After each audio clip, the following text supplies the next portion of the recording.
Et bien pourtant, vous avez la clé. Alors ce que vous dites est tout à fait juste. Je ne peux pas pardonner par moi-même, mais je peux recevoir la grâce du pardon de Dieu.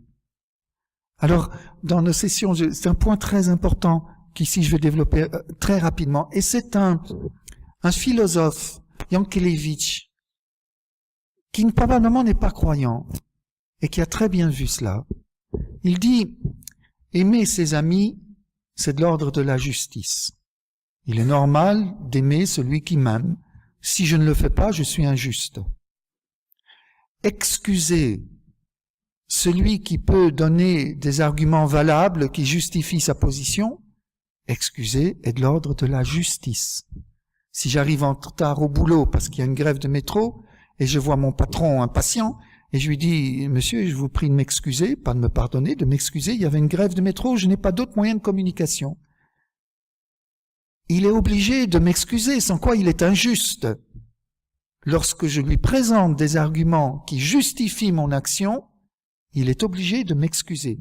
L'excuse est de l'ordre de la justice. Et Yankelevitch dit, mais aimer ses ennemis, comme le demande Jésus, sommes-nous capables de cela? Je dis non. Cette gratuité-là, aimer nos ennemis, nous sommes incapables. Pardonner à celui qui n'a aucune excuse, non. Non. Il dit, ce n'est pas humain. C'est au-delà de ce que nous pouvons, c'est paradoxal, au-delà de ce que nous pouvons faire. Nous sommes capables d'aimer nos amis, d'excuser ceux qui donnent des arguments qui les justifient, mais pas d'aimer nos ennemis. Et d'excuser, c'est pardonner quelqu'un qui ne peut pas justifier ce qu'il a fait. Alors il dit, mais pourtant c'est ce que l'Évangile demande. Donc, dit-il, si une telle attitude est possible, ce ne peut être que la transmission d'une grâce reçue. Il a très bien analysé ce que nous chrétiens disons. Au matin de Pâques, Jésus paraît devant ses disciples et leur dit « La paix soit avec vous ». Il souffle sur eux et il redit « La paix soit avec vous ». Le souffle de l'Esprit qui leur donne la paix dans le pardon. Et qu'est-ce qu'il dit? Donc ils reçoivent le pardon de leurs péchés, la paix de la réconciliation. Et la seule mission que le 4e évangile explicite, pardonnez à ceux qui vous ont offensés. Jésus leur demande à leur tour de pardonner. Donc c'est bien ce pardon que nous avons à donner, nous avons à le recevoir d'en haut. Donc ce que vous dites est tout à fait juste. Nous ne sommes pas capables de pardonner. Et c'est important de s'en rendre compte, parce qu'autrement notre pardon est superficiel. Et en fait, le feu de la rancune couve sous les cendres de l'oubli. On n'oublie pas. Et 10 ans après, tout à coup, la colère remonte, parce que nous n'avions pas pardonné. Nous ne sommes pas capables de pardonner par nous-mêmes, parce que le pardon est peut-être le plus haut degré de l'amour. Jésus nous a aimés jusqu'à livrer sa vie pour nous réconcilier avec le Père. Il nous a rendus justes en prenant sur lui la condamnation des coupables que nous sommes. Donc ce n'est plus l'ordre de la justice, le pardon, c'est au-delà de la justice. Mais c'est une justice qui justifie le coupable. Lorsque je pardonne, je le rends juste, alors qu'il n'y avait aucune raison qui m'obligeait de le faire. C'est du pur amour. Si nous étions capables de le faire sans l'aide de la grâce, c'était pas la peine que Jésus vienne. Jésus est venu parce que nous ne sommes plus capables d'aimer. Et le pardon est la forme suprême de l'amour. Donc c'est normal, je ne peux pas, mais Seigneur, je te demande la grâce de pouvoir pardonner. Et je te le demande jusqu'à ce que vienne ce moment où j'expérimente le pardon me traverser, où je me rends compte que ton pardon me traverse et que je suis capable de le communiquer à cette personne que jusque-là je gardais une rancœur. C'est une expérience très belle. Et nous ne nous culpabilisons pas d'être bloqués dans un pardon, mais nous devons demander au Seigneur de venir à notre aide et de dire « Seigneur, je veux pardonner. Sans toi, je ne peux pas. J'attends que tu viennes à mon secours.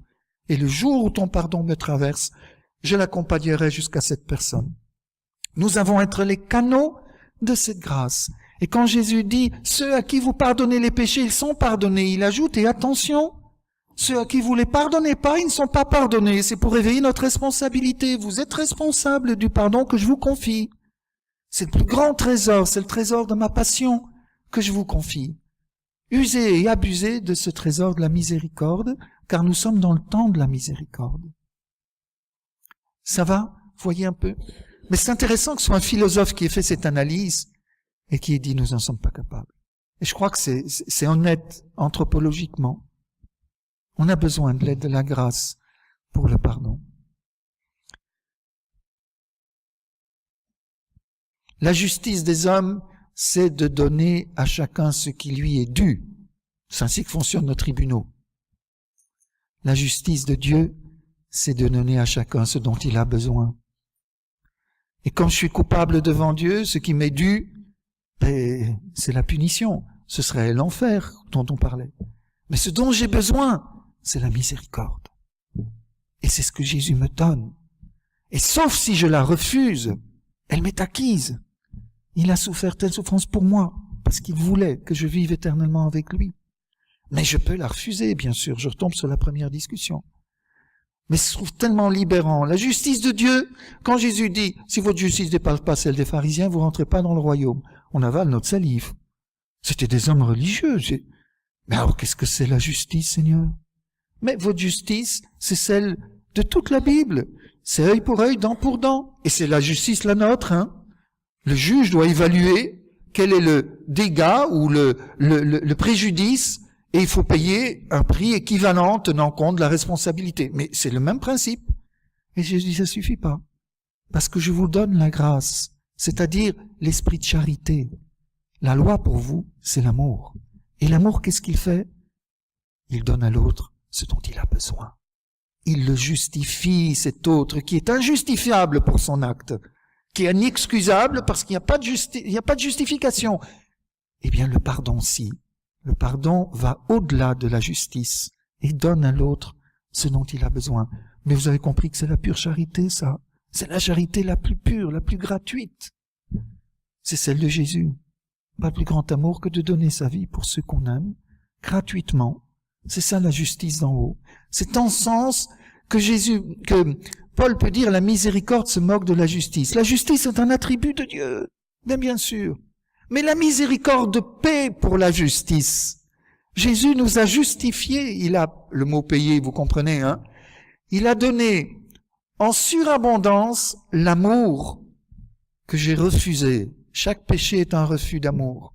Et c'est là où il y a un manque, une béance, une dette d'amour. Jésus, dans sa passion, a payé en surabondance. C'est ça la miséricorde. Et c'est dans ce sens-là qu'il peut dire, Paul, la miséricorde se moque de la justice, ça veut dire dans la balance de la justice où nous sommes vraiment tout en bas. Jésus, de l'autre côté, a mis tout le poids de son amour. Et si bien qu'il a rectifié la balance. Mais ne dites pas, la justice est un attribut de Dieu. Mais bien sûr. Et c'est là où notre liberté est une affaire sérieuse. C'est pas tout le monde, c'est pas à prendre à la légère. Je suis très frappé de la manière à la légère dont nous traversons la vie aujourd'hui. Hein. Bon oui, bon Dieu, s'il existe, il est bon. Sous-entendu, il est bonasse. Non, il est infiniment bon, infiniment plus que tout ce que je peux imaginer. Et dans cette bonté, il m'a créé libre. C'est ça qu'on peut pas oublier. C'est cette liberté, c'est incroyable, que je suis capable je serais presque d'un bras de fer avec Dieu, de résister à sa grâce. Alors, la vie, en même temps, celui qui la vit dans la foi, il la vit déjà dans le royaume. Mais en même temps, attention à une certaine légèreté, comme on voit autour de nous. On se dit, mais quel est le poids? Amus meus peudos meus. Quel poids aurons-nous devant Dieu dans la manière dont nous vivons, en superficialité, sans réflexion, sans approfondissement, sans nous poser la question de la légitimité de ce que nous faisons, etc.